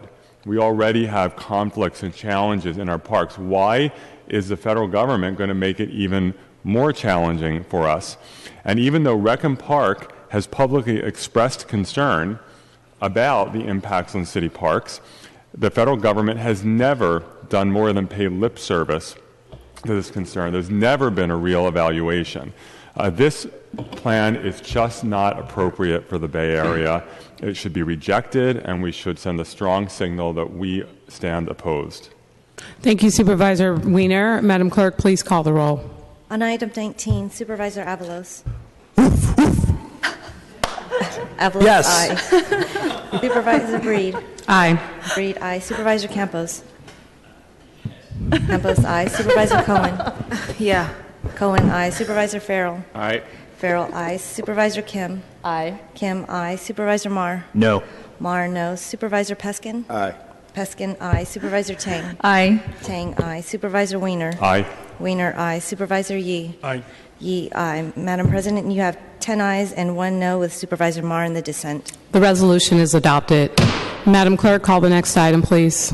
Item number 20 is a resolution to support Assembly Bill 1825, introduced by Assembly Members Gordon and Mindshine, to remove the outdated provision in California law that unfairly condemns puppies and dogs seized in connection with convicted animal fighting cases as vicious. Thank you, colleagues. I introduced this resolution last week. I explained it then specifically that in these dogfighting rinks, oftentimes even those dogs that are not a part of the fighting are sometimes in California condemned to death just because they've participated in this, and we all deserve a second chance, and dogs do too. So, colleagues, I hope that you will consider supporting this so we can get rid of this outdated law and send a message to Sacramento that, you know, we want to make sure that all lives matter, including our pets in the state of California. And with that, Madam Clerk, please call the roll. On item 20, Supervisor Avalos. Aye. Avalos, aye. Supervisor Breed. Aye. Breed, aye. Supervisor Campos. Aye. Campos, aye. Supervisor Cohen. Aye. Cohen, aye. Supervisor Farrell. Aye. Farrell, aye. Supervisor Kim. Aye. Kim, aye. Supervisor Marr. Aye. Marr, aye. Supervisor Peskin. Aye. Peskin, aye. Supervisor Tang. Aye. Tang, aye. Supervisor Weiner. Weiner, aye. Supervisor Yee. Aye. Yee, aye. Madam President, you have 11 ayes. The resolution is adopted unanimously. Item 21, please. Item 21 is a resolution to declare April 24th, 2016 as 1916 Eastern Rising Centenary Day in the city. Supervisor Farrell. Thank you, Madam President. Colleagues, I'll keep this short, but this year is a very special occasion in Irish history as it marks the 100th anniversary of the 1916 Easter Rising, also known as the Easter Rebellion, which set in motion the events which led to the establishment of the independent Irish Republic, which we know today. In honor of these important events, I wanted to ask your support for this resolution. Thank you, Supervisor Farrell. Colleagues, can we take this item, same house, same call? Without objection, the resolution is adopted unanimously. Item 22. Item 22 is a resolution to urge Governor Jerry Brown to declare a state of emergency on homelessness to help coordinate region and statewide responses to this growing crisis and provide supplementary state assistance to cities and counties to provide needed supportive services. Supervisor Kim. I just want to make a motion to continue this for 1 week.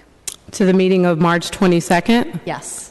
Supervisor Kim has made a motion to continue this item 1 week to March 22nd, seconded by Supervisor Peskin. Colleagues, can we take this without objection? Without objection, the item will be continued 1 week to the meeting of March 22nd, 2016. Item 23, please. Item 23 is a resolution to urge the California Department of Alcoholic Beverage Control to deny alcohol license applications of non-traditional alcohol retail businesses in the city. Supervisor Marr? Thank you. I move to continue for 1 week until March 22nd. Okay, Supervisor Marr has made a motion to continue this item 1 week, seconded by Supervisor Peskin. Colleague, without objection, this item is continued for 1 week to the meeting of March 22nd, 2016. Item 24. Item 24 is a resolution to recognize March as Problem Gambling Awareness Month in the city. Colleagues, can we take this item, same house, same call? Without objection, the resolution is adopted unanimously. Oh, did you want to talk on this? All right, let's go back to item 8. Item, is it 8? Yes. Item 8. We have already called the item. Supervisor Kim? Actually, I was just asking to rescind the vote on items 1 through 9, not 8. Are you kidding? Should I wait until after the vote on item number 8? Yes, please. Madam President? Yes. May I just Supervisor Peskin. If I may rise to a point of information, the SFMTA is actually voting on the towing contract right now, so if we could actually go back to the previous supervisor's item, hopefully we'll get a text that the MTA What previous supervisor's item? The request to withdraw, because we haven't yet gotten confirmation that the MTA has voted on item number 8. Okie doke. Supervisor Cohen. Thank you very much. I guess my question is to Supervisor Peskin. Just remind me again why you're waiting to hear from what the MTA board is doing on this, so we can make a decision here. Supervisor Peskin. Thank you. Through the President to Supervisor Cohen, the instrument that is before us is an approval under Charter Section 9.118 to approve the contract as our president pointed out, we do not have the ability to amend that contract and reduce the towing fee. There is an understanding that Supervisor Avalos negotiated with MTA staff, and that contract change to reduce the towing fee by $110 is about to be approved by the MTA Commission. And once they approve that, our 9.118 approval would contain that reduced towing fee. And as Supervisor Avalos indicated earlier, we want to do this sequentially. So first the MTA Commission in their sole and absolute authority under the Charter Acts, and then we would act under Section 9.118 of the Charter to approve the contract that they just approved with the revised lower towing fees. Perfect. Thank you. I appreciate that explanation. Thank you. Okay, seeing no other names on the roster, and I just need clarification because I was under the impression that, well, I just want to check in with our city attorney, City Attorney Gibner, Deputy City Attorney Gibner. From my understanding that once they approve the contract that they're going to approve as amended, it would come to us and be introduced to us. And this, in fact, is not necessarily something we need to vote on anyway. So we should probably table it or get rid of it. And when the new contract as amended is brought before us, that's the one we would probably vote on. Deputy City Attorney John Gibner. So my understanding of what the MTA board is voting on today is a change to the MTA's administrative fee for towing. The amount of this contract will not change, and I don't believe the terms of the contract would change as a result of the MTA's action today. But my understanding from Supervisors Peskin and Avalos is that they'd prefer to wait and see what the MTA does so that the Board of Supervisors has a full view of the entire program before voting on up or down on this contract. Okay, and just to be clear, it was my understanding that information in this contract has the listed administrative fees. So I guess I'm trying to understand how we're going to be able to make any changes to change. If they change the fee, what are we going to be able to do? We have someone from MTA here too as well. Good afternoon, Supervisor Steve Lee with the SFMTA. The administrative fee is governed by the SFMTA under the Transportation Code, so any changes to the administrative fee has no impact on the agreement with auto return. The amounts that are set within the auto return agreement are the amounts that we reimburse auto return for the services. Okay. Supervisor Weiner, did you have a question? I still don't understand what's being proposed right now. Well, I guess we're just going to wait. We're not there yet. So we may be taking a recess or... Madam President? Yes, Supervisor Peskin. Yeah, just to the comments of the city attorney and through the president to Supervisor Cohen and the other members, it's just, this gentleman from the MTA is correct. It's just that this is the only instrument that this body has to ensure that the towing fees are actually lowered by the MTA, but I understand that that is passed unanimously at the MTA, so it's all water under the bridge. Okay, so can we take item 8, same house, same call? Without objection, the resolution. Wait. Supervisor Kim. No, sorry, I didn't realize that. Supervisor Weiner.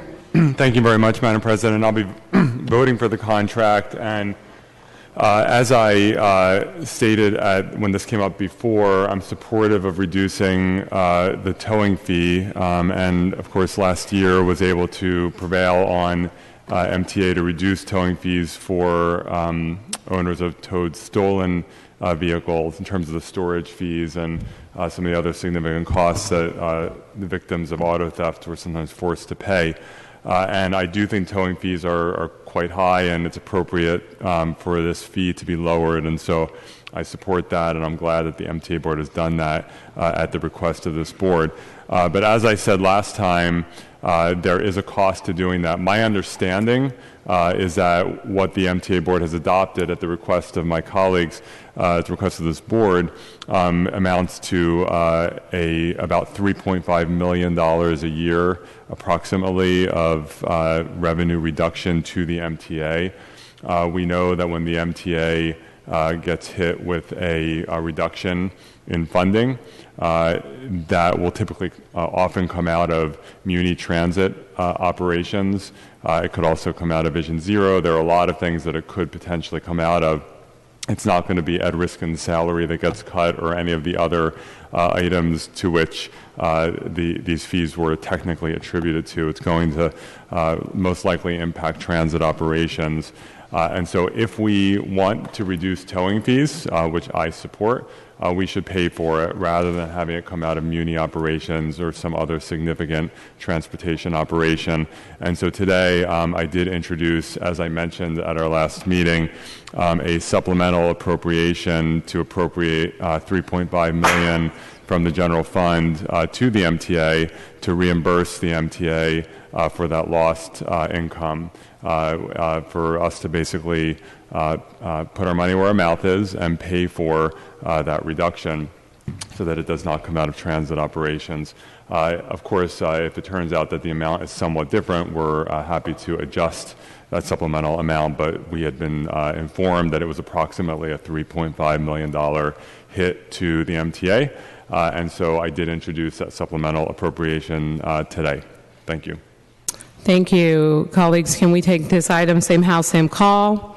Madam President, can we just Supervisor get the Peskin? individual from the MTA to indicate that indeed on the record that the MTA Commission has voted to adopt the lower towing fees? Yes. Can you please confirm?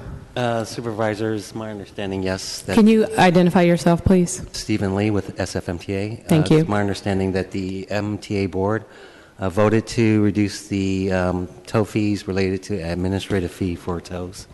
Can you specify the amounts? The amount that was reduced, and I can show it to you here on the screen.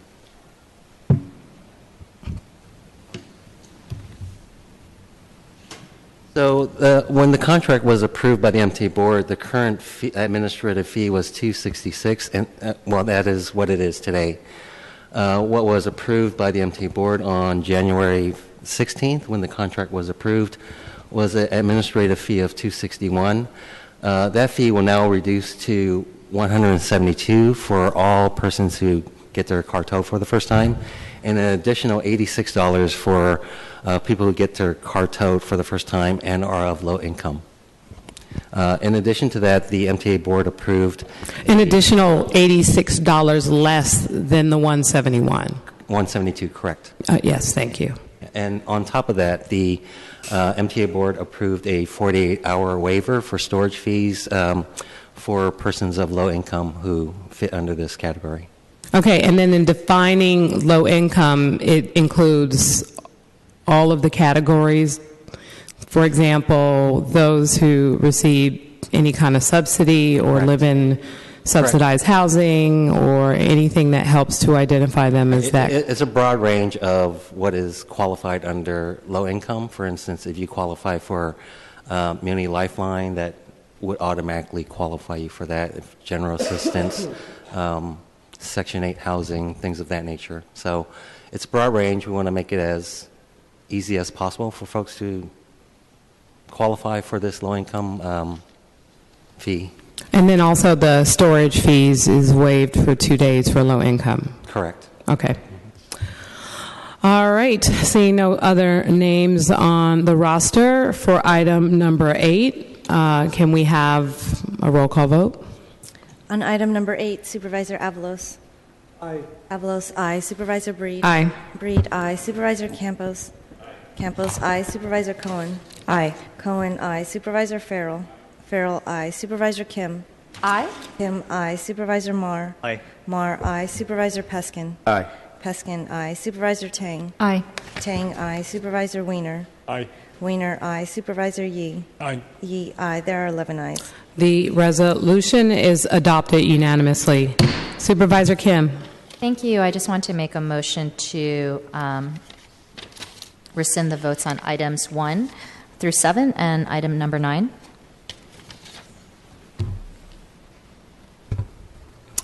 Okay, Supervisor Kim has made a motion to rescind the vote. Is there a second?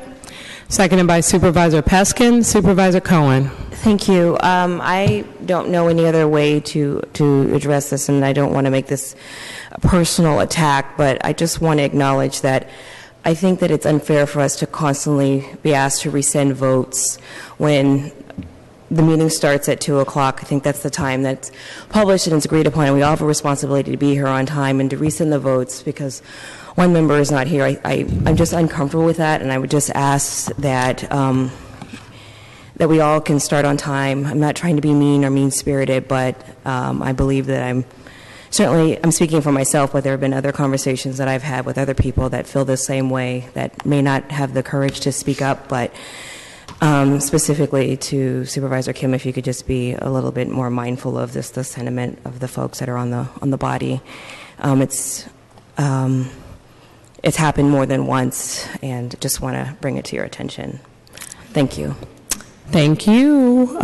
Colleagues, do we want to take the motion to rescind without objection, or do I need to do a roll call vote? All right, seeing no objection, the motion to rescind passes unanimously. And on items 1 through 7, can we take those items, same house, same call, without objection? Item 1 through 7 passes unanimously.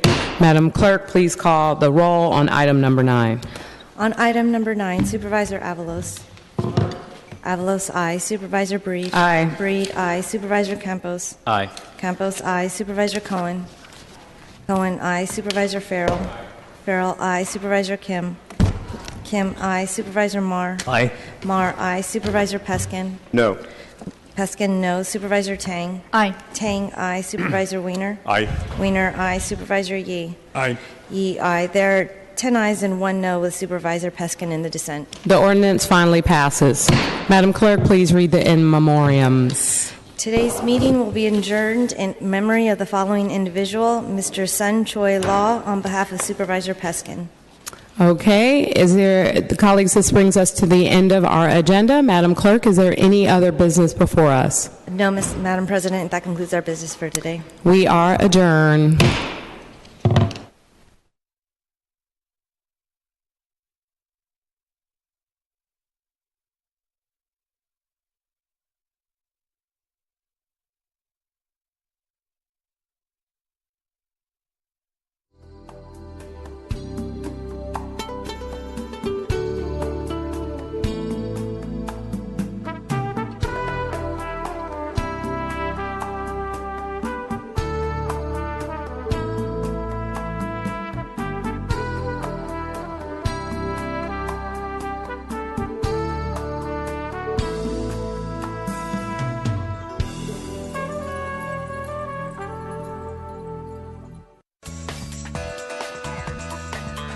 SF Gov TV, San Francisco Government Television.